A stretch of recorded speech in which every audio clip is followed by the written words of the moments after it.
Radio Líder Santiago chegase ata a Cidade da Cultura para coñecer ben de preto pois todo o que nos agarda na 43 edición da Festa de Exaltación do Viño da Ulla. E temos con nós a Manuel Costa, que é o alcalde accidental do Concello de Vedra e que hoxe está aquí a contar pois todo o que nos espera na Festa de Exaltación do Viño da Ulla. Moi bons días. Bons días. Que tal? Como estades a preparar estes 5 días de actividades repletas para todo tipo de públicos? Bueno, estamos, sobre todo está encargada a Comisión de Festas, que é quen leva o peso da organización, e está con moita ilusión facendo os últimos retoques para ter todo listo para o próximo día, non? Empezamos sabedes que é unha festa que engloba un montón de actividades que se prolonga varios días, non só os propios días centrais da festa, sino que xa antes unhas actividades de formación, de preparación, porque abarca un montón de ámbitos, como é o cultural, o gastronómico, informativo, o deporte, diversión e un montón de actividades. Os días grandes da festa son os días 5 e 6 de abril na parroquia de San Miguel de Sarandón, pero 3 días antes xa comezan as actividades.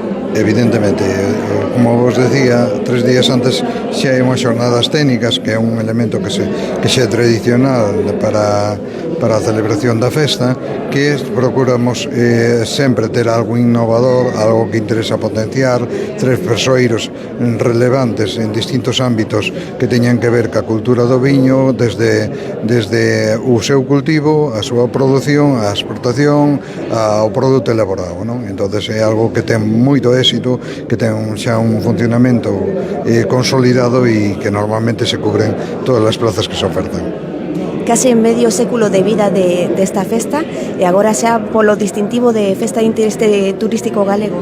Efectivamente, a festa naceu como moitas outras festas co ánimo de recaudar fondos para outras actividades do pobo, e resulta que pouco a pouco foi evolucionando, foi transformándose, pasou de ser daquel viño que había na zona híbrido que había naqueles momentos derivado das plantacións que se fixeran como noutras partes do estado da filoxera, e foi evolucionando hasta que, especialmente a partir do 2000, de entrar na denominación de orixe Rías Baixas, subzona Ribeira do Ulla, a unha festa de exaltación dese produto e potenciación, e ao mesmo tempo un escaparate para amosar todo o que hai en Vedra e nos outros concellos que formamos parte da denominación.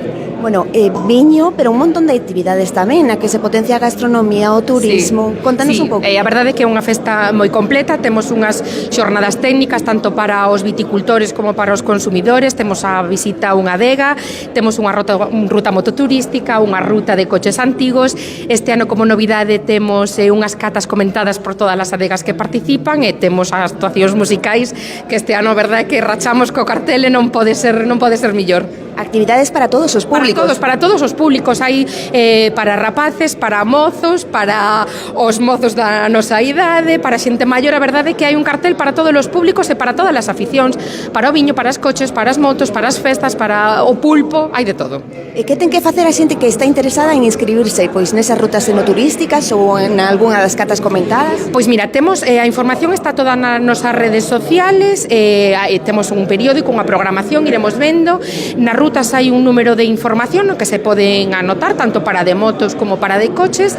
Nas catas, o propio día da festa, ao longo de toda a xornada do sábado, poremos varios puntos de información para anotarse esas catas, que de verdade son interesantísimas, porque os propios adegueiros dannos o seu coñecemento sobre os viños, así que eso ao longo do sábado iremos poñendo eses puntos de información, e para vir á festa, pois nada, chegarse a San Miguel de Sarandón, ter ganas de vir, é facilísimo, a verdade. Amplo aparcamento tamén, hai que dicir. É un aparcamento amplísimo.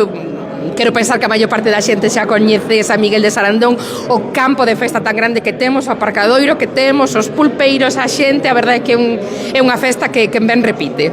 Temos con nos a Nieves da bodega María Manuela, dun proxecto tamén de enoturismo no Concello de Boqueixón, e que vai participar, vai ser unha das 13 adegas participantes na 7ª cata da Festa de Exaltación do Viño do Ulla. Pois a verdade é que sí, nós teño que dicir que é a segunda vez que nos presentamos a cata, porque é a nosa segunda añada.